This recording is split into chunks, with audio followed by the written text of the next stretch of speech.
मुख्य याद की यात्रा है और इसी में मेहनत। The journey of remembrance is the most important, and the hard work is in this especially.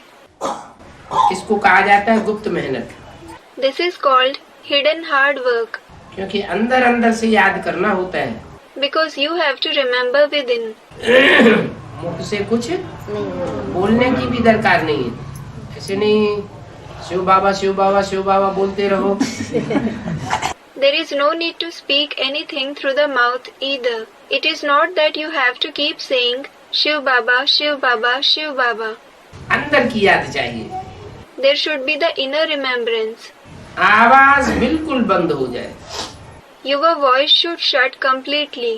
ये आवाज बंद होती है, कहते मुख से तो नहीं बोलेंगे, लेकिन फिर अंदर से आवाज निकलती है, जो जीव चलती रहती है।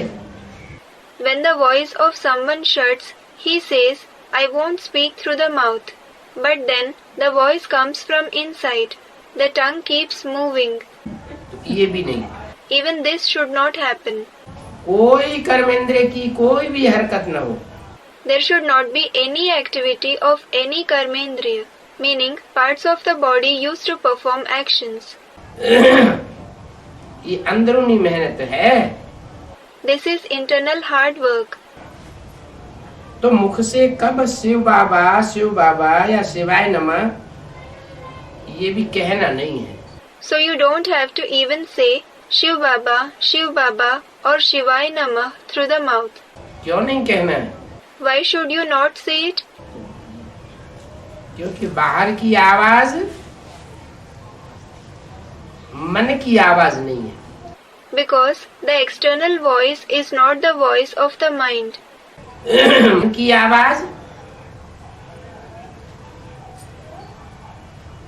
दिल की आवाज है। The voice of the mind is the voice of the heart. दिल की आवाज दिलवाड़ा बाप तक पहुंचेगी। And the voice of the heart will reach the Dilwada Father, meaning the Father who takes everyone's heart. ये तो शरीर की आवाज है। जिह्वा कहो मुख कहो ये शरीर के ही तो अंग हैं।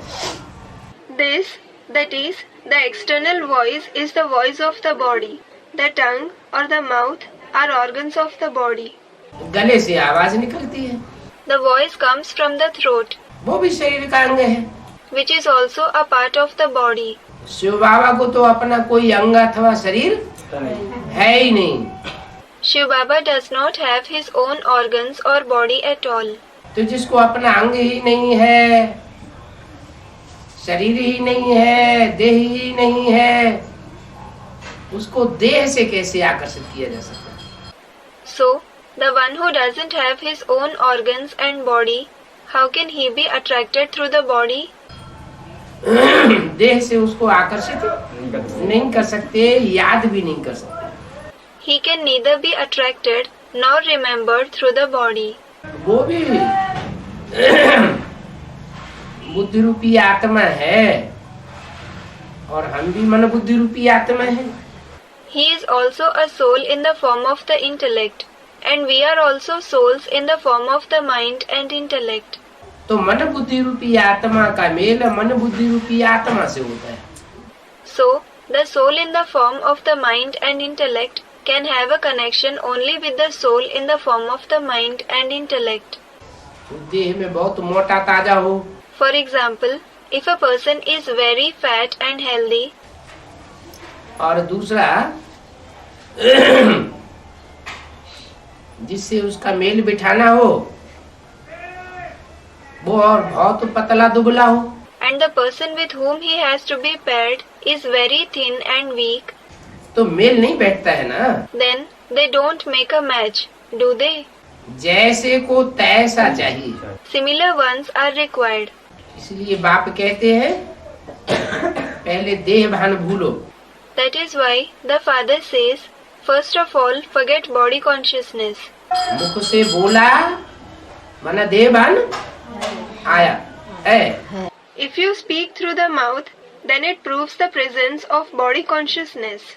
तो देह को देह के भान को भूलो और अपन को आत्मा समझ मुझ बाप को याद करो। So, forget the body and body consciousness and remember me, the Father, considering yourself a soul. इसको गूंगे की मिठाई कहा जाता है। This is called the sweet of the dumb. जैसे गूंगा है वो मिठाई खाता है। For example, when a person who cannot speak eats sweets, उससे पूछा जाए मिठाई का कैसा स्वाद है, उसके मुख से आवाज निकलती नहीं है। and is then asked about the taste of the sweet, then no voice comes out of his mouth, अंदर अंदर अनुभव भरा हुआ है। but he has its experience within. तो ये परमात्मा की याद भी अंदरूनी अनुभव है। So, this remembrance of the Supreme Soul is also an internal experience.